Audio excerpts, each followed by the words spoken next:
Buenas noches, Dios les bendiga. Vamos a iniciar la clase de esta noche. Estamos llegando ya a la recta final de la materia Pentateuco. Hoy vamos a hablar del libro de Números. El libro de Números es el tercer libro del Pentateuco. El libro de Números, es el cuarto libro del Pentateuco. Constituye una pieza clave en la narrativa del Antiguo Testamento. Su nombre proviene de los censos registrados en los primeros capítulos. En otras palabras, Israel es censado por segunda vez. Pero su contenido va más allá de simple estadística. En realidad es una profunda exposición de la relación entre Dios y su pueblo en el desierto, marcada por la fidelidad divina y la constante rebelión humana. Si usted puede ver a lo largo de la salida de la esclavitud de Egipto, desde que salió de la esclavitud empezó la rebelión humana. Recordemos que el momento de que salen ellos, se viene la primera prueba. Adelante está el Mar Rojo, atrás el ejército del faraón, y ahí ellos empiezan a tener esa rebelión, ¿no? Y empiezan a acordarse o recordar algo que en realidad no era cierto.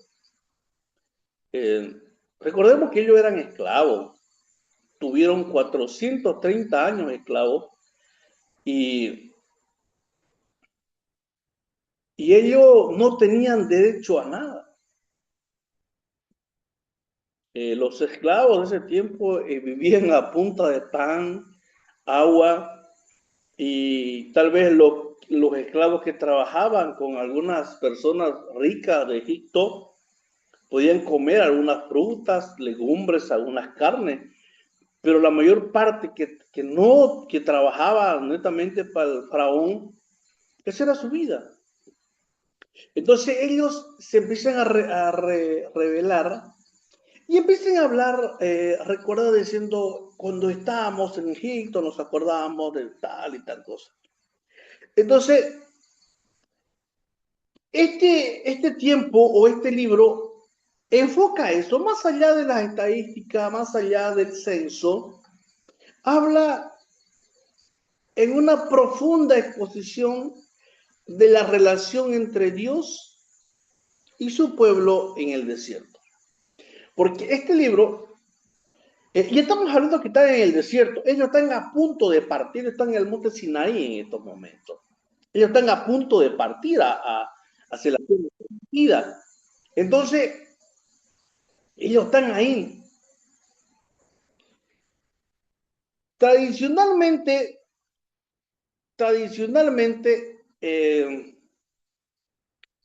este libro es atribuido a Moisés. Recordemos que este libro es atribuido a Moisés. Número relata el peregrinaje de Israel desde el monte Sinaí hasta la llanura de Moab. Entonces, Número relata desde la salida del monte Sinaí hasta la llanura del monte Moab. No pasa más. A puertas de la tierra prometida, ¿sabe qué? Estaban al frente. Este recorrido no es solo geográfico, sino espiritual. Muestra el proceso de formación, disciplina, prueba del pueblo de Dios. Como les decía, desde el momento de que Egipto deja o expulsa al pueblo de Israel, el pueblo de Israel viene pasando etapas de rebelión contra Dios. empieza a tener rebelión contra Moisés, contra Aarón, contra la familia de Moisés.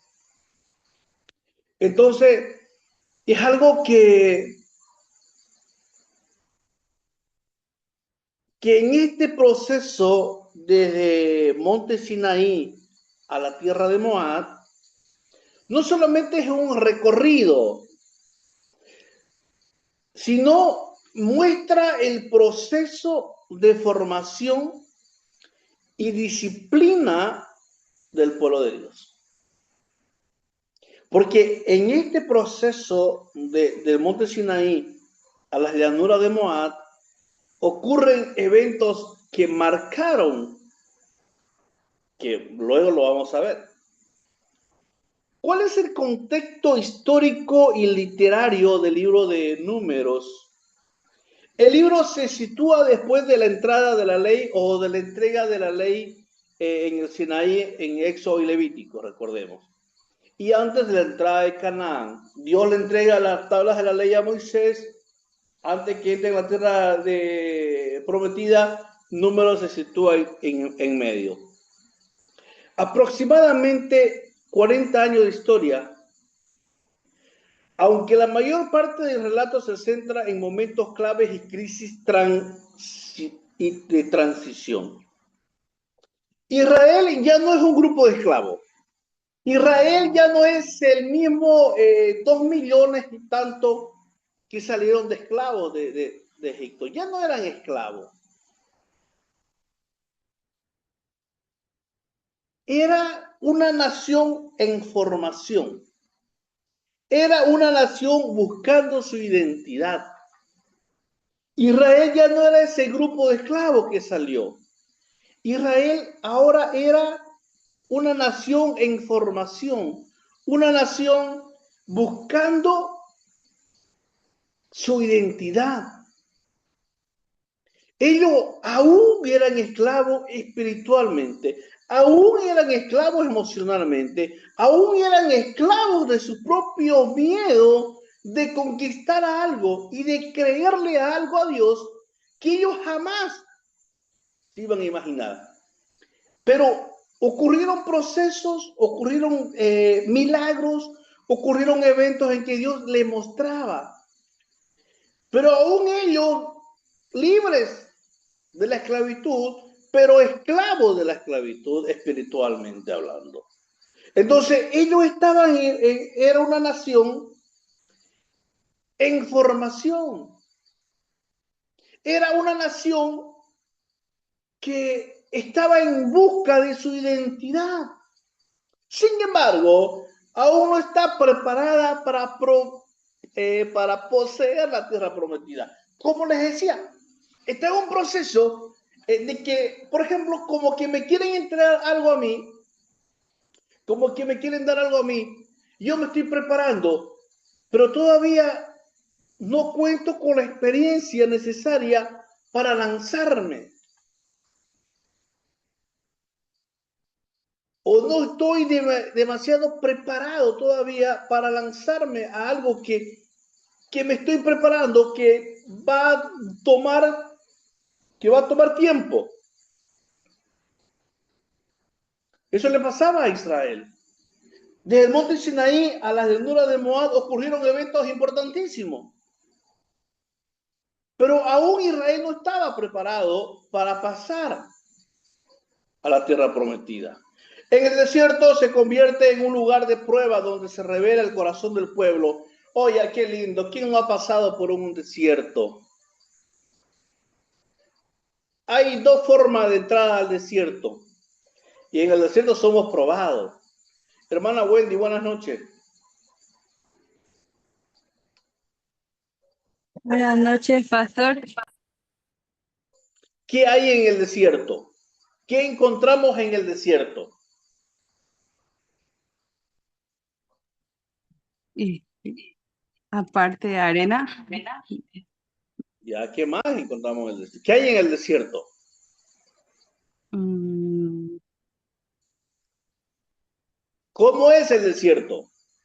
es caluroso, es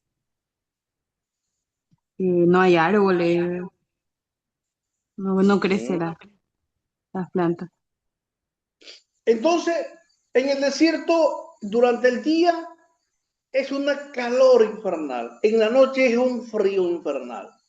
Hay serpientes, hay arena, el sol, no hay agua.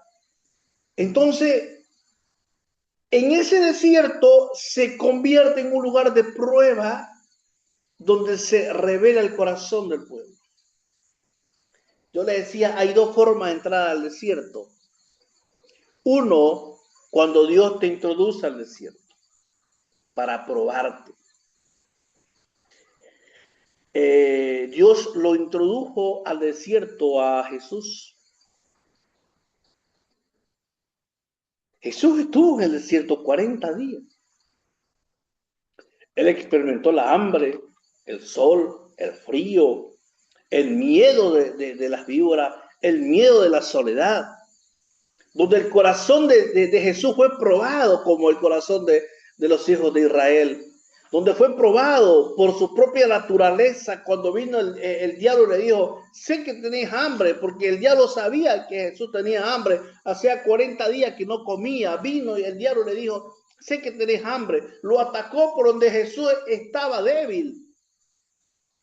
Le dijo, sé que tenéis hambre, esas piedras que se convierten en pan. Entonces el corazón de Jesús también fue probado en el desierto. El pueblo de Dios fue probado en el desierto.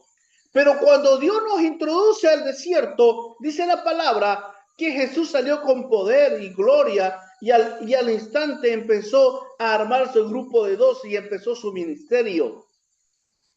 Cuando nosotros somos introducidos al desierto, cuando Jesús me introduce al desierto a probar mi corazón, salgo con poder y gloria. Pero cuando yo en mi carne pecaminosa me introduzco al desierto, salgo derrotado, salgo humillado, salgo triste. Por eso mucha gente hoy en día está en el desierto donde no hay nada. Hay mucha gente que está en el desierto en esta hora, en este tiempo. Hay muchos cristianos que están en el desierto, pero no porque Dios los metió, sino por su soberbia, por el pecado, por la desobediencia, están en el desierto. Y las consecuencias son terribles. Entonces el desierto se convierte en un lugar de prueba donde se revela el corazón del pueblo de Dios. Desde Sinaí a Moab, el corazón del pueblo de Dios se estaba revelando. Literalmente, el libro combina narrativa histórica, legislación y registro genealógico. Esta mezcla permite comprender tanto la organización externa como la condición espiritual interna del pueblo de Israel. ¿Cuál es la estructura del libro de Número? El libro de Número se divide en tres grandes partes. Número uno, del capítulo 1 al capítulo 10 habla de la preparación en el Sinaí. Todo Dios le da las instrucciones. Dios le da las instrucciones para que se preparen para la partida a poseer la tierra prometida. En esta sección se organiza el campamento. Se realiza un censo en el pueblo. ¿Por qué se realiza un censo? Porque toda la generación ya se estaba muriendo. Toda la generación que salió de Egipto, mayores de 20 años, se estaba muriendo esa generación. Y en el desierto habían nacido nueva generación. Es más, salieron muchos niños menores de 20 años que no eran censados o que no fueron censados. Entonces, esta generación necesitaba ser censada. Es ahí cuando se realiza el censo del pueblo. Se establece el orden de las tribus. En esta preparación se designan funciones a los levitas. Se regula la vida religiosa. Aquí se muestra un pueblo estructurado, preparado para avanzar. Todo parece listo para la conquista. Mire estos eventos importantísimos. El censo es censado, el pueblo es censado, No se sabe cuánto tiempo duró. Yo creo que mucho tiempo, porque ya eran millones. Se establece el orden de las tribus. Se asignan funciones a los levitas. Ya les dice, esta va a ser tu función. Ustedes van a hacer esto. Y sobre todo se regula la vida religiosa. Aquí, hermanos, se muestra un pueblo estructurado, preparado para avanzar. Pareciera que todo estaba listo. Pero había algo más. Del capítulo, de la segunda parte, capítulo 11 al 25, rebelión en el desierto, rebelión y juicio en el desierto. ¿Qué pasó aquí? En esta sección central más crítica del libro, aquí encontramos quejas del pueblo, rebeliones contra el liderazgo de Moisés, castigos divinos, el episodio de los espías. El momento más decisivo ocurre cuando Israel se niega a entrar a la tierra prometida por miedo. Esta falta de fe provoca el juicio de Dios. Esa generación no entrará en Canaán. Oiga, mire, no hay cosa más triste que trabajar por años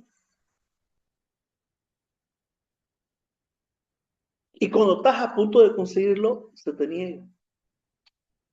Yo lo comparo, esto es como cuando uno va, no hace una hora de cola, y me ha pasado a mí, una hora y media de cola. Llego a la bomba del surtidor y me dicen, se acabó la gasolina.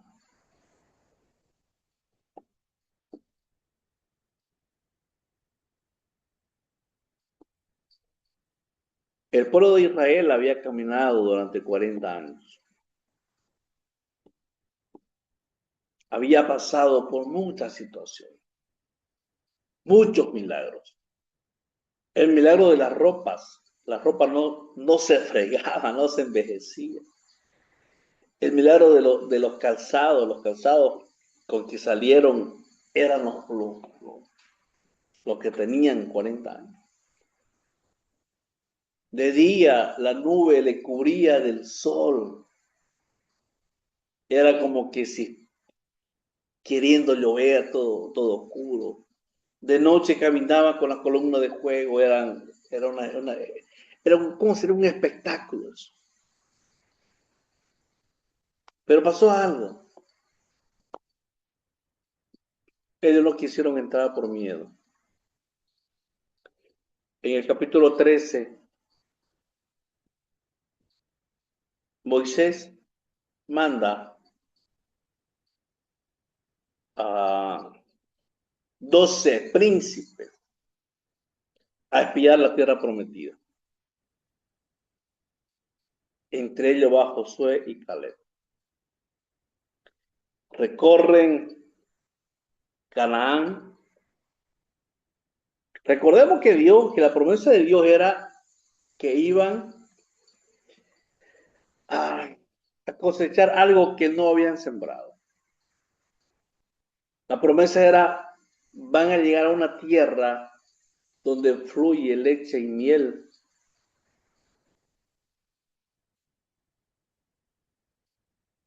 Ahí. Entonces, Moisés los manda a ellos a explorar. Están algo de un mes explorando. Y cuando llegan, dice que los racimos de uva eran entre 2. Era sumamente la vegetación, los sembradíos, era una belleza. Llegan a dar el informe. 10 de ellos dan el informe negativo. Y no es Acá quiero enseñarle algo. Muchas veces nosotros leemos y como que pensamos que los 10 príncipes mienten. No mienten ellos. Ellos dicen, es verdad. Hemos caminado la tierra, todo hemos dado vuelta. Y hemos visto, y aquí está lo que hemos traído. Y es verdad, una tierra que fluye leche y miel, pero también es una tierra que traga a sus moradores. Y era verdad. Hemos visto los parientes de Anat, de Goliat, de 2 metros.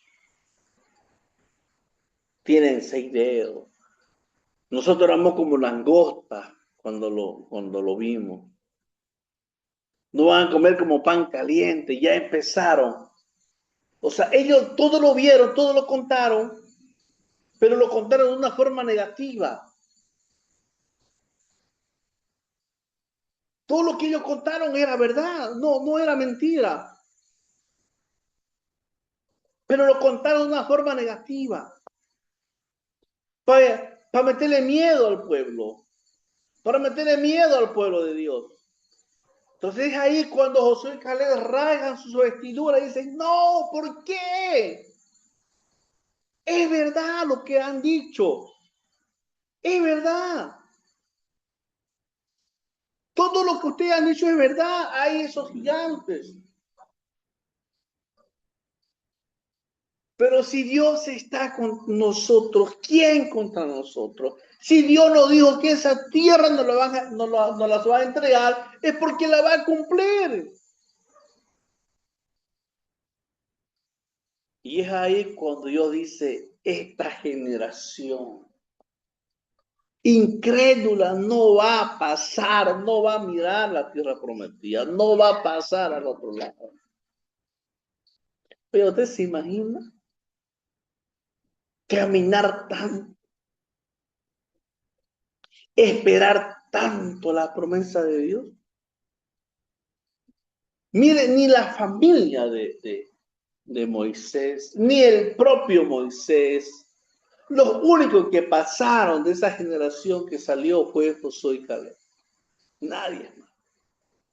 Ni el propio Moisés, ni Aarón, ni Miriam, ni su mamá, ni Amram, el padre de Moisés. O sea, nadie pasó.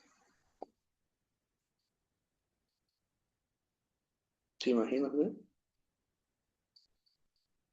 Como yo les decía, tardamos muchas horas de cola y que lo digan, ya no hay gasolina.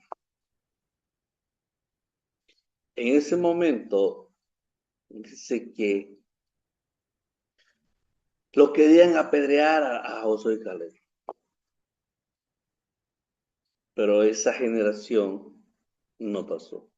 Y ese momento fue el momento más decisivo cuando Israel se niega a entrar por miedo.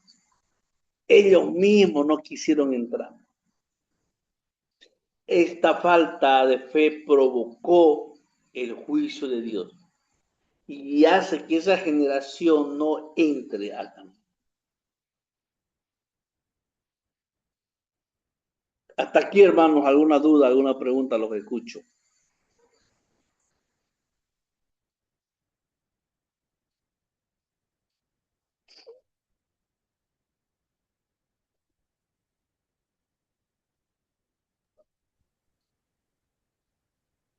Aparte, yo tengo una pregunta. No me acuerdo muy bien. ¿Por qué Moisés no pudo entrar a la tierra prometida? Solo la vio, creo, de lejos nomás. Hubo un momento donde no había agua. No había agua. Y, y Dios le dice a Moisés, habla a la roca que va a haber agua.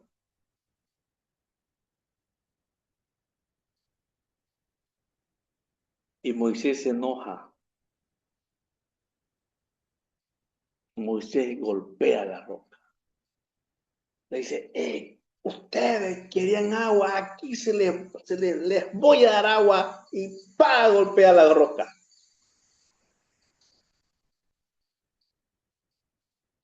Y le dice Dios, ¿por qué hiciste eso? ¿Qué pasó, Moisés? ¿Por qué hiciste eso?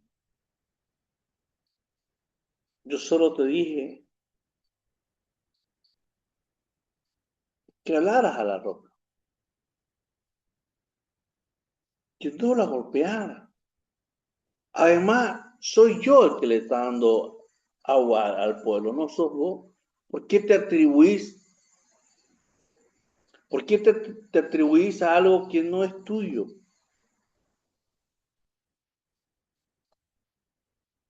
¿Sabes qué? Y le dijo ese día, solo la vas a ver. Y no pudo entrar. Lo llevó cuando ya Moisés iba a morir, lo llevó al cerro y le mostró. Le dijo, todo esto que estás mirando, solamente lo vas a poder contemplar con tus ojos. Mire, ni el mismo Moisés pudo entrar. Ni el mismo Moisés, siendo Moisés, pudo entrar. Deuteronomio 34. Dios no le permitió verla de lejos del monte de Nebot. ¿Sabe qué? En números, en números capítulo 20, 1 al 13, el pueblo de Israel tenía sed y comenzó a quejarse. Entonces Dios le dijo a Moisés que hablara a la roca y de ella saldría agua. Pero Moisés hizo lo contrario. Molesto con el pueblo, hizo algo diferente. Golpeó la roca 2 veces con su vara. ¡Pa! ¡Pa! Habló con enojo diciendo, sacaremos agua de esta roca. ¿Cuál fue el error? No solo golpear la roca, sino desobedeció la instrucción de Dios. Debía hablar o no golpear. El segundo error que tuvo Moisés, actuó con ira. Y el tercer error que tuvo Moisés, no honró a Dios delante del pueblo. Pareció que él y Aarón hicieron el milagro, porque le dijo, le sacaremos agua de esta roca, porque estaba con su hermano, estaba con Aarón. Sacaremos agua, le dijo. ¿Qué le dijo Dios? Dios le dijo, por no haber confiado plenamente en él, ni haberlo dado la gloria, no entraría a la tierra prometida, número 20:12.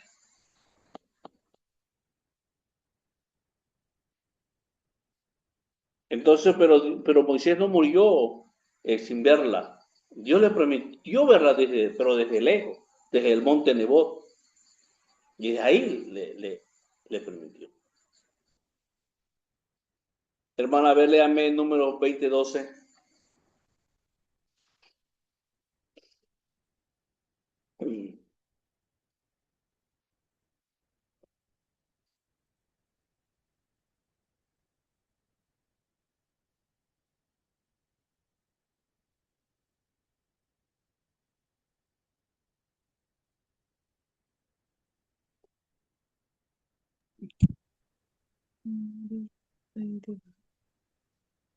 Y Jehová dijo a Moisés y a Aarón, por cuanto no creísteis en mí para santificarme delante de los hijos de Israel, por tanto no me meteréis esta congregación en la tierra que les he dado.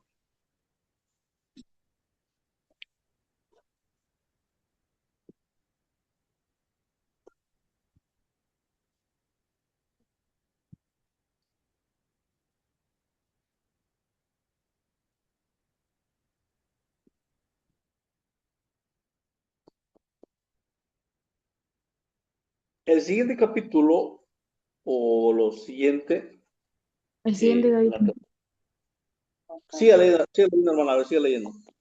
Ay, ay, ay. Estas son las aguas de la rencilla, por las cuales contendieron los hijos de Israel con Jehová, y él se santificó en ellos. Ok. La tercera parte de la división de número habla de la nueva generación y preparación final del capítulo 26 al 36. Se realiza un nuevo censo, otra vez un censado, indicando el surgimiento de una nueva generación. También se establece leyes adicionales, se preparan para la tierra prometida. Aquí se percibe esperanza. Dios no abandona su propósito, aunque cambia de generación o aunque cambie de generación. ¿Cuáles son los temas principales del libro de Números? Uno de los temas más claros del libro es el contraste entre la constancia de Dios, la inestabilidad del pueblo, que el pueblo no se decidía al final qué iba a hacer. A pesar de las constantes quejas, Dios sigue guiando, proveyendo y cumpliendo sus promesas. Luego viene la santidad de Dios. Dios es presentado como santo y justo. No tolera el pecado sin consecuencias. Y aquí hay otro episodio. Aquí hay otro episodio que se lo quiero compartir. La rebelión de Coré.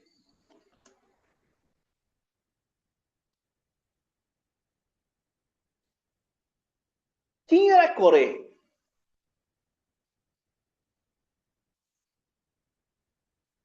Número 16. La rebelión de Coré. Esto es otro que se lo quiero dar.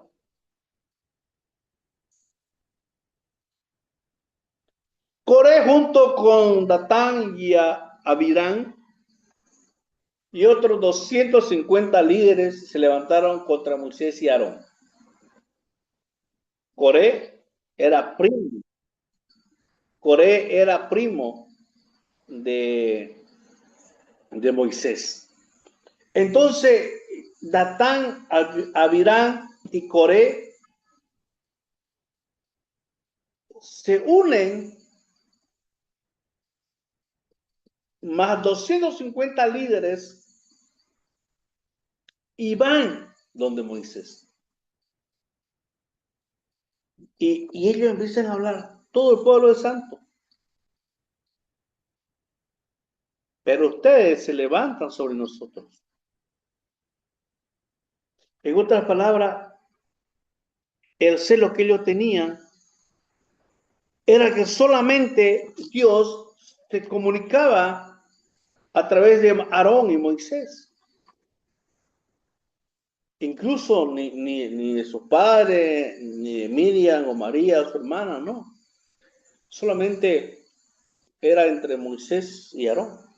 Entonces, ellos le dicen, el pueblo es santo, todo el pueblo es santo. Pero ustedes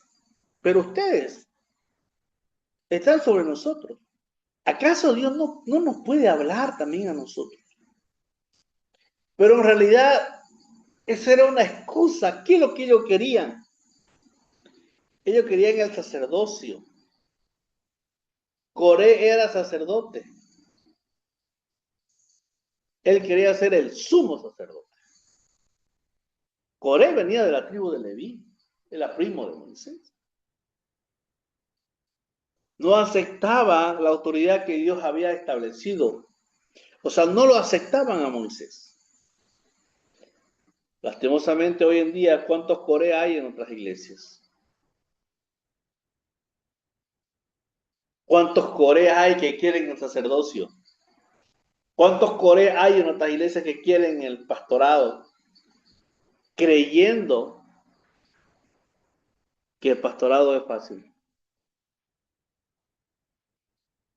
Creyendo que el pastorado es fácil. Ah, no, quiero ser pastor. Dice, quiero llenarme de plata, muchas veces dice, ¿no?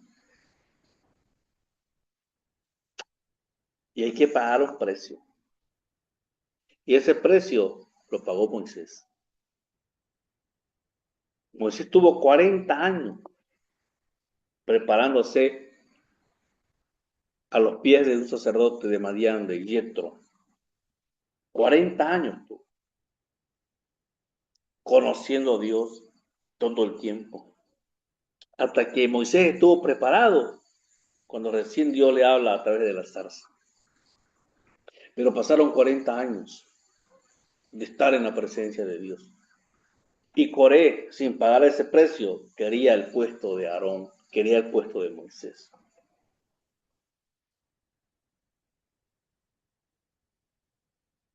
Les decía cuánto Coré, cuánto Datán, cuánto Abirán hay en nuestras iglesias que quieren ese puesto. No, yo quiero ser líder de alabanza, yo quiero ser líder de pandero, yo quiero ser líder de esto otro. Si yo fuera el pastor, si yo fuera el pastor, pero no están ni en el seminario, ni en la universidad, ni se preparan, ni saben de historia, ni tienen tiempo devocional, es más, ni van a la iglesia, solo van a criticar, pero quieren ellos un lugar en el ministerio, pero no están dispuestos a pagar el precio. Así pasó con Coré y sus primos.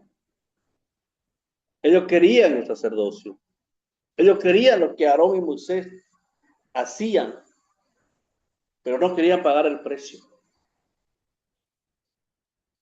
¿Cuántos Corés hay en nuestras iglesias? Hermano Álvaro, buenas noches. Pastor, muy buenas noches. ¿Cuántos Corés hay, hermano Álvaro, en nuestras iglesias hoy en día?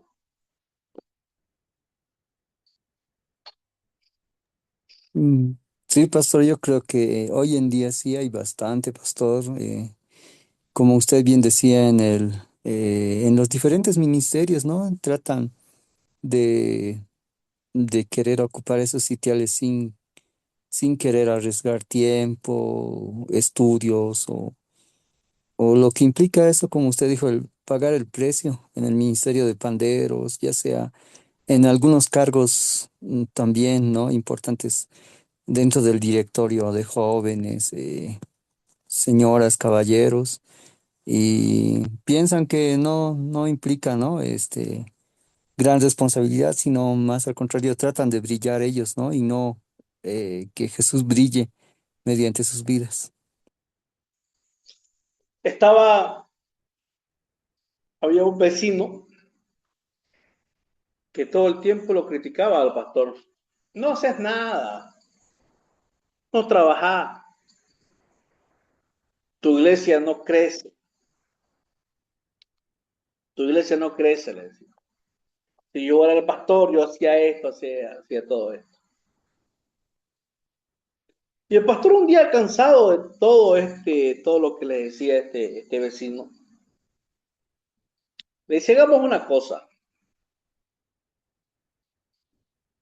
Voy a decir que yo no trabajo. Está bien. Hagamos una cosa. Una semana yo te acompaño a tu trabajo. Y una semana vos venís y haces lo que yo hago en la iglesia. No, está bien. Y yo, no, facilingo, le digo. Y lo llevó. Y este vecino dice que tenía su chaco, tenía su sembradío, era ganadero, tenía todo eso. Lo llevó al pastor una semana. El pastor no estaba, tal vez sabía, no estaba acostumbrado a ese trabajo, pero estuvo toda la semana. Ordeñó, rozó, carpió, todo el trabajo de campo. Terminó esa semana y se vinieron a la ciudad. Entonces le dijo el pastor, mañana, lunes, hasta el domingo, es su turno. Claro, no hay problema. ¿Qué voy a hacer?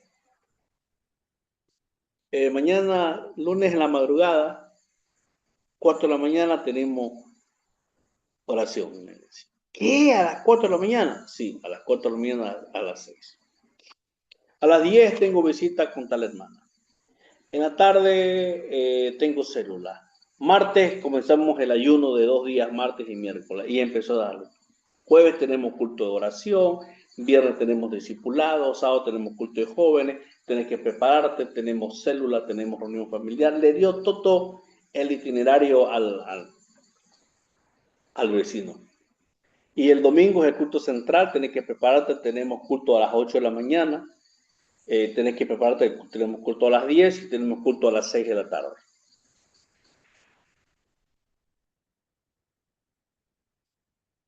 Y le dijo el vecino, ¿yo de dónde voy a predicar? ¿Qué voy a decir? Ni Biblia tengo. Y le dice el pastor ahora decir que trabajo o no trabajo. Pero él quería, pero no quería pagar un precio. Coré, Datán y Albirán querían el sacerdocio, pero no querían pagar un precio. Moisés estuvo 40 años pagando un precio, preparándose. Luego en otras iglesias decimos, no, el pastor no me da oportunidad. A él nomás le da oportunidad. Con él es todo. Pero ese él va a los discipulados, se prepara, sigue estudiando. Ustedes, hermanos que están acá, están pagando un precio. Porque están pagando de su plata. Han reservado miércoles, lunes y miércoles, estar sentados frente al celular, frente al computador, pagando un precio.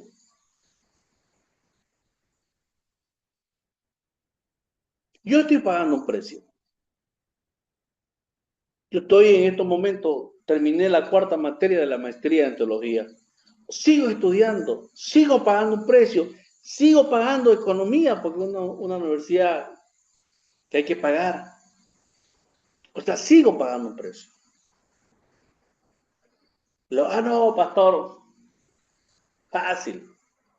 Pero no están al nivel, no están pagando el precio. Si nosotros queremos servir a Dios, hermanos, con calidad, paguemos un precio.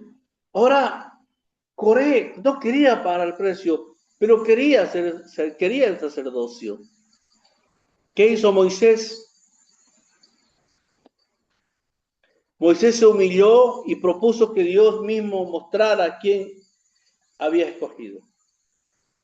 Moisés no se puso a pelear. Moisés no le dijo, no, que vos sos un atrevido, que cómo vas a hacer esto, que son mis parientes, porque era su primo de Moisés. No, ¿cómo vas a hacer esto? Y un montón, porque este Coré y sus primos, 250 más habían contratado. No. Solamente Dios, Moisés se humilló y le dijo, Señor, quiero que tú muestres. Y le dijo, mañana cada uno traiga un incensario.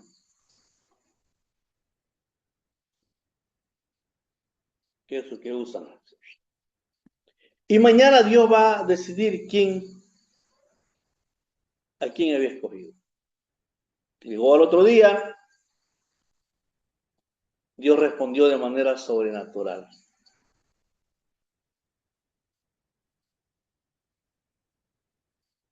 La tierra se abrió. La tierra se abrió. Oiga, tragó a Coré, Datán y Albirán y a sus familias. Consumió a los 250 hombres que ofrecieron incienso. El pecado de 3 hombres acarrearon esa cantidad de muerte. El pecado de estos hombres, el pecado de estos hombres se llevó niños inocentes, mujeres inocentes que no sabían lo que tramaba Coré, Datán y Abirán, no sabían ellos. Pero dice que la tierra se abrió, que fueron tragados por la tierra. y luego la tierra volvió a su lugar. ¿Usted se imagina esa catástrofe? ¿Usted se imagina esa escena? ¿Sabe qué, hermano? Muchas veces hay mucha gente que se apartó de Dios, pero no se da cuenta que detrás de esa gente, mucha gente se va al mundo. Pero nosotros decimos, no, eh, pero ¿por qué se fue al mundo? Si venimos por Dios, venimos por el Señor. Sí, es verdad, pero alguien te trajo a la iglesia. Vos miraste a alguien fue tu referencia, vos dijiste, yo quiero ser como esa persona. Yo quiero que mi familia sea como la familia de ese señor que va a la iglesia y por él voy a ir y yo llevame a la iglesia o lo invitaste a la iglesia. Pero ¿qué pasa si le fallas? ¿Qué pasa si cometiste un pecado? Esa gente que fue con vos se va a volver atrás, se va a decepcionar. Y es verdad, podemos decir, pero es por Cristo que tiene que venir. Sí, pero muchas veces nuestras acciones acarrean gente inocente. ¿Qué pasó con Coré? Gente inocente llevó a que la tierra se lo trague. Pero ¿por qué fue tan grave esto? No era solo contra Moisés, era contra Dios mismo. Rechazaban el orden divino, actuaron con orgullo y rebelión. Ellos no aceptaban que Moisés sea el líder. Ellos no aceptaban. ¿Pero qué se cree en ellos? Yo creo que usted como líder muchas veces ha recibido estas quejas o estos comentarios. ¿Pero qué se cree? ¿Qué se cree él? ¿Quién es él? Eso le decían a Moisés. ¿Y quién sos vos, Moisés? Hello, ¿quién sos vos, Choco? ¿Por qué? O sea, no solamente era por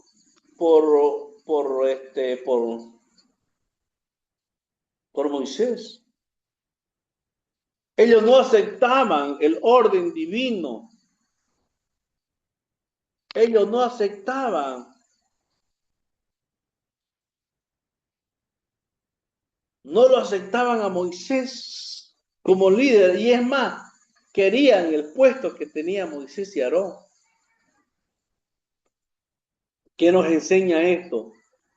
Número uno, que Dios establece la autoridad.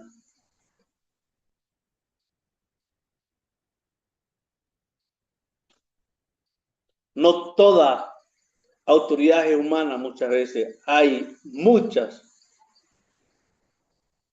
que son de parte de Dios. Y esa era una.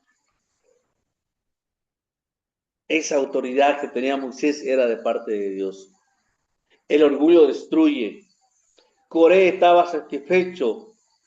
Coré no estaba satisfecho con su llamado. Él quería más, pero Dios le había llamado que sea su sacerdote.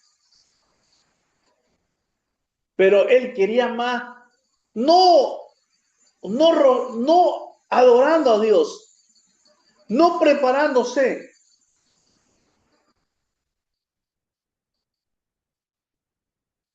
Él quería más, pero lo quería conseguir de una mala manera.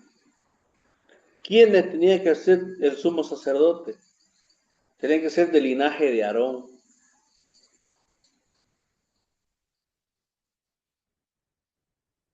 No estaba contento por él con su llamado.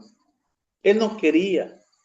Y no era que él quería ser el sumo sacerdote para servir a Dios, no. Él quería mandar en Israel.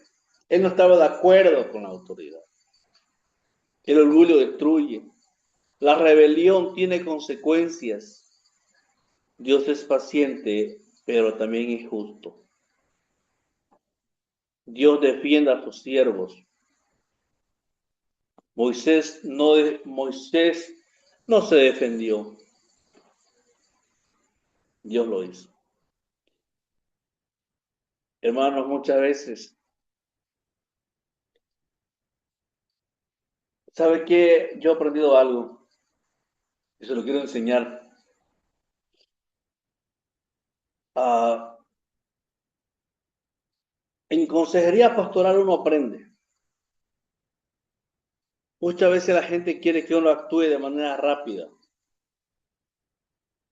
Cuando hay algo en la iglesia, alguna situación, algún problema, sí, se requiere la actuación inmediata, pero otra se necesita tiempo y oración para actuar. Yo le doy este ejemplo. Hace unos meses atrás una familia completa se salió de la iglesia.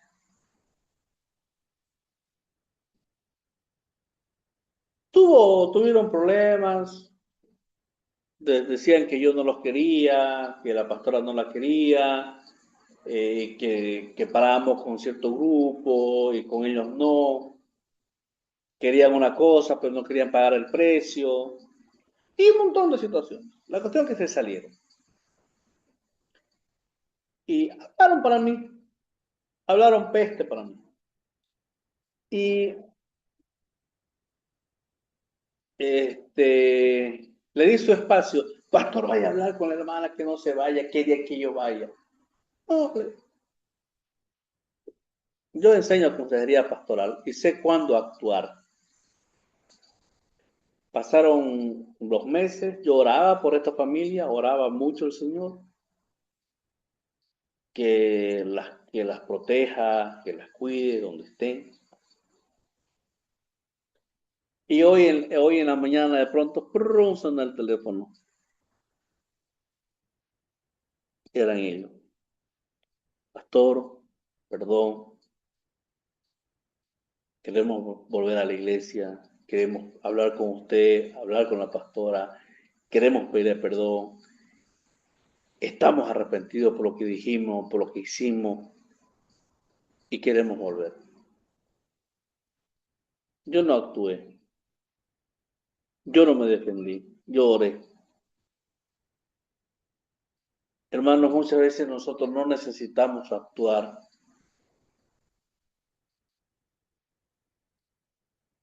No necesitamos actuar muchas veces. Simplemente doblar rodillas y decirle, Señor, en tus manos, te lo dejo. Moisés no se defendió. Dice que Moisés se humilló ante Dios. Le dijo, Señor, yo quiero que tú me muestres si soy yo o son ellos. Y Dios le respondió. Preguntas, hermanos, hasta aquí o algún comentario, los escucho.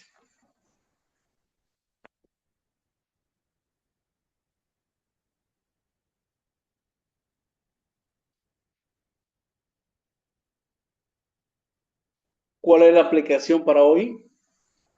Honrar a los líderes, no compararse ni codiciar posiciones, servir a Dios con humildad en el lugar que Dios nos dio.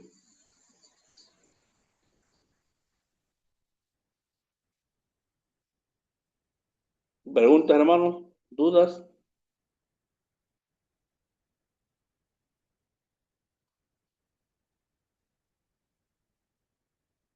Hay otro evento más,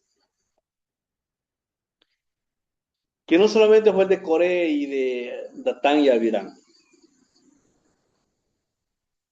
Ahora fue de Aarón, su hermano, y María,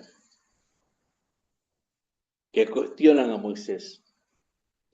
Coré lidera una rebelión. Esto muestra que el liderazgo en el pueblo de Dios implica responsabilidad, humildad y dependencia de Dios. Aarón y María cuestionan también a Moisés. Y Moisés le dice, Aarón le dice a Moisés, a mí también me habla Dios. No, no solamente a vos, a mí también me habla. No, María, sí, a vos también te habla. Dice que de pronto su cuerpo, su brazo de María empezó a hacerse blanco.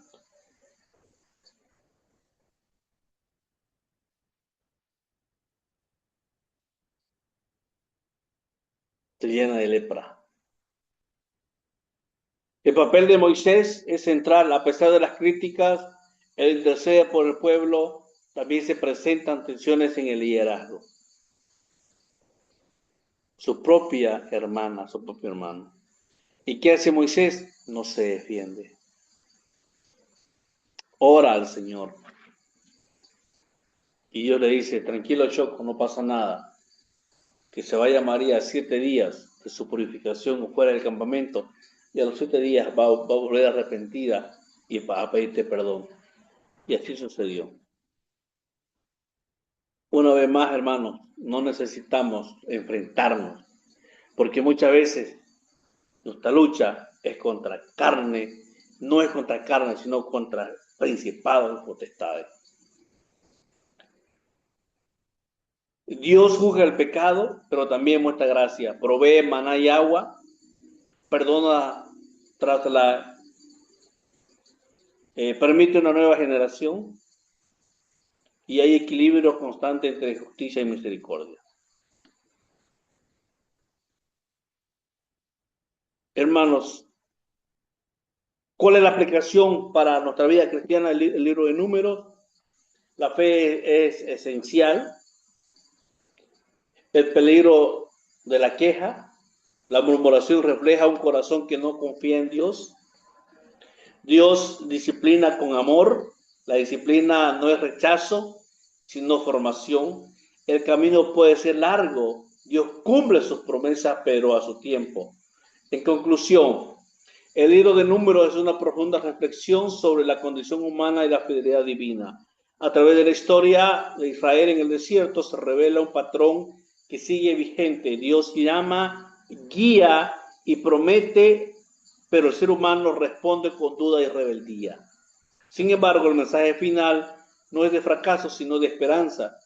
Dios continúa su obra a pesar de las fallas humanas, levanta una nueva generación, renueva su pacto y cumple su propósito. Dios les bendiga. ¿Alguna duda, alguna pregunta, algún comentario sobre el libro de Números? Los escucho.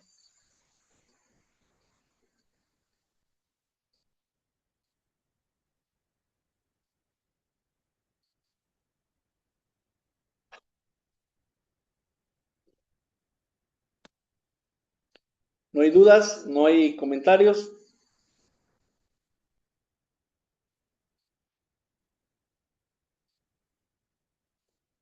¿Todo está ok? Sí, pastor. Todo ok.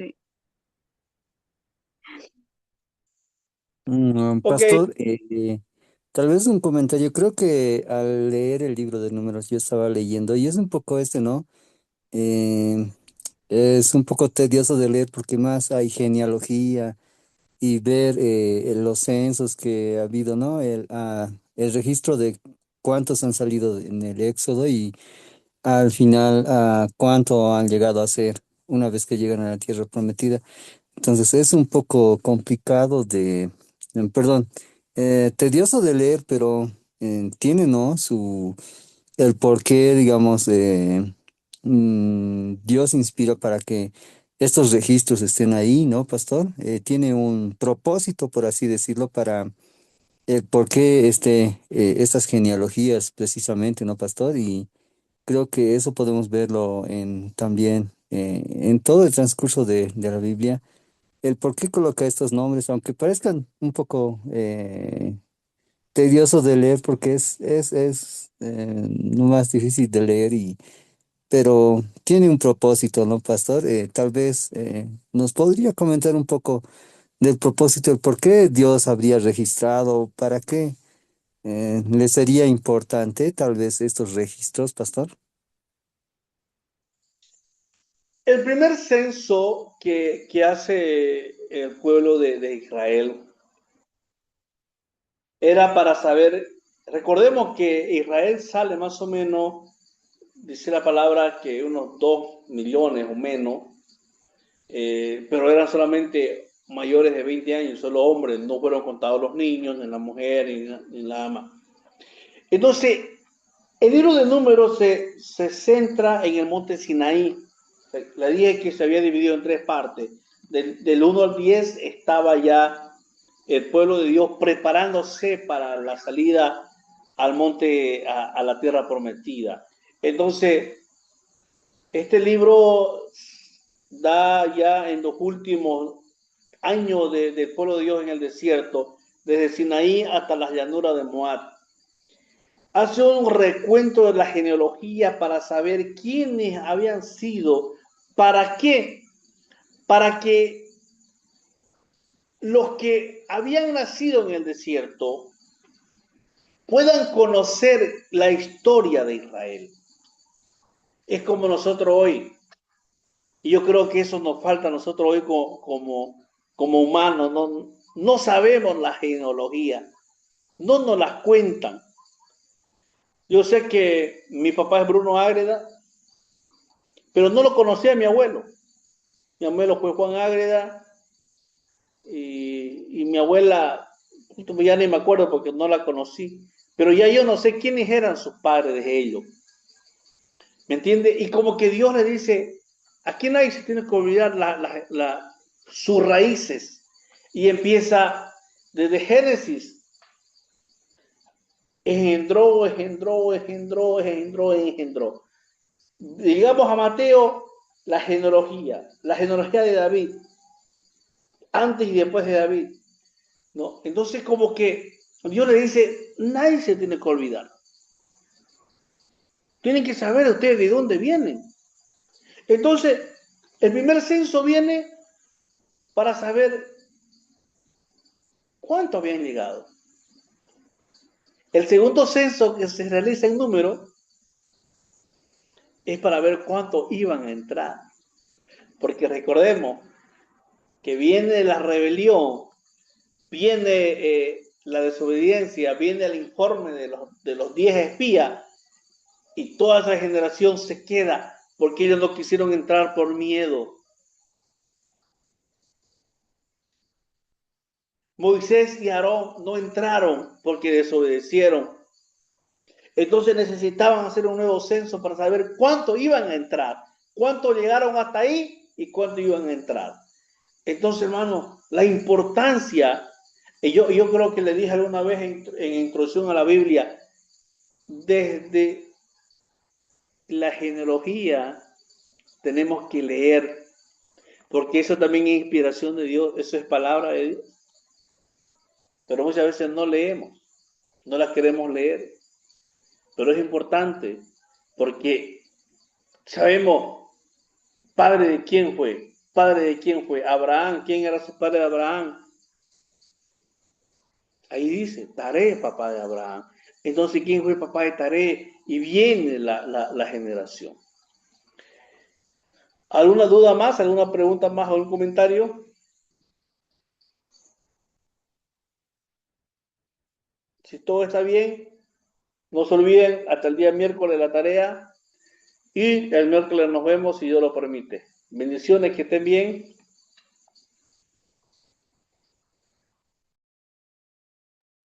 Buenas noches, pastor. Buenas noches, hermanos. Bendiciones. Buen descanso.